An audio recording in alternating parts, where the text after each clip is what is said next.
Hello दोस्तों, आज हम जानेंगे ऑक्सी एसिटिलीन वेल्डिंग जो होती है उसमें न्यूट्रल फ्लेम जब आपकी बनती है तो वहां पर एसिटिलीन को अच्छी तरीके से या मैं कहूँ पूरी तरीके से जलने के लिए कितनी ऑक्सीजन की जरूरत होती है। तो आइए बच्चों जानते हैं। बच्चों, न्यूट्रल फ्लेम में आपको पता होगा न्यूट्रल फ्लेम जो हम जनरेट होती है वहां पर ऑक्सीजन और C2H2 का जो रेशियो होता है वो बराबर होता है, 1:1 होता है। मतलब बराबर मात्रा में जो है दोनों गैस की मिक्सचर को जलाया जाता है। तो दो पार्ट में जो है आपका कंबक्शन होता है, एक होता है आपका प्राइमरी कंबक्शन और एक होता है आपका सेकेंडरी कंबक्शन। प्राइमरी कंबक्शन क्या है बच्चों? प्राइमरी कंबक्शन में जो आपका जलेगी गैस, वहां पर कौन कौन सी जलेगी बच्चों? ऑक्सीजन और C2H2 दोनों बराबर मात्रा में होगी, दोनों बराबर मात्रा में होगी, या 1:1। ये ऑक्सीजन यहाँ पर ये सिलेंडर से निकल रही है और ये C2H2 यहाँ से सिलेंडर से आ रही है और दोनों का मिक्सर जो है वो जल रहा है। ये रिएक्शन कहाँ पर होती है बच्चों? ये नोजल की टिप पर।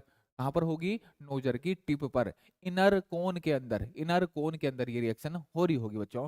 तो ये जब जलेगा तो इसका कुछ निकलेगा बच्चों, कार्बन मोनोऑक्साइड, और वहां पर आपका हाइड्रोजन निकलेगी। तो इसको भी तो आगे फर्दर जलना है। तो इसको फर्दर अगर जलना है तो ऑक्सीजन कहाँ से आएगी? वो ऑक्सीजन देखो, यहाँ पर ऑक्सीजन की जो जरूरत थी, यहाँ पर जो ऑक्सीजन थी ये सिलेंडर वाली है, ये सिलेंडर के अंदर वाली सिलेंडर की ऑक्सीजन है और ये सिलेंडर की C2H2 हो। लेकिन इसकी रिएक्शन के बाद जो ये निकला, इसको जलने के लिए जो ऑक्सीजन की जरूरत पड़ेगी ये कहाँ से मिलती है बच्चों? ये कहाँ से मिलती है? आपकी एटमॉस्फेयर से, एयर से आपकी यहाँ पर ऑक्सीजन मिलेगी। तो जब ये पार्ट जो है बच्चों ये रिएक्शन करेगा एटमॉस्फेरिक ऑक्सीजन के साथ, तो सेकेंडरी कंबक्शन जोन बनेगा आपका। सेकेंडरी आपका जो है इनवेलप बनेगा, एक इनर ये आउटर एनवेलप आपका बनेगा। तो यहाँ पर कैसे रिएक्शन होगी बच्चों?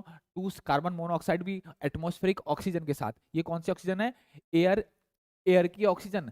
एयर से ऑक्सीजन लेके इसने कंबक्शन किया, और हाइड्रोजन में भी एयर से ऑक्सीजन लेके कंबक्शन किया। तो ये बच्चों देखो 2CO2 और आपका H2O वेपर जो है वो निकला। तो अब देखेंगे बच्चों कि इस पूरी फ्लेम, न्यूट्रल फ्लेम को बनने के लिए कितनी, न्यूट्रल फ्लेम को बनाने के लिए कितनी ऑक्सीजन की इसने ली है, कितनी ऑक्सीजन की जरूरत जो है इसने ली है। देखिए बच्चों, ऊपर जो है 1 मोल ये है आपका, एक ये है और आधा आपका ये है। एक पार्ट एक पार्ट एक पार्ट, मतलब 2.5 पार्ट हो गया, ये मैं बोलूं 2.5 मोल।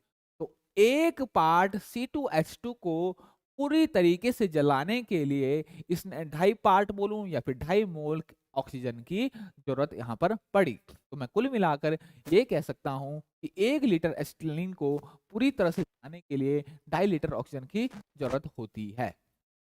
ठीक, या मैं बोलूं 1 मोल ऑक्सीजन को कब पूरी तरीके से जलाने के लिए बच्चों 2.5 मोल ऑक्सीजन की हमको जरूरत पड़ती है। ये बहुत इंपॉर्टेंट है और काफी बच्चों एग्जाम में बार पूछा जाता है। ओके बच्चों, थैंक यू।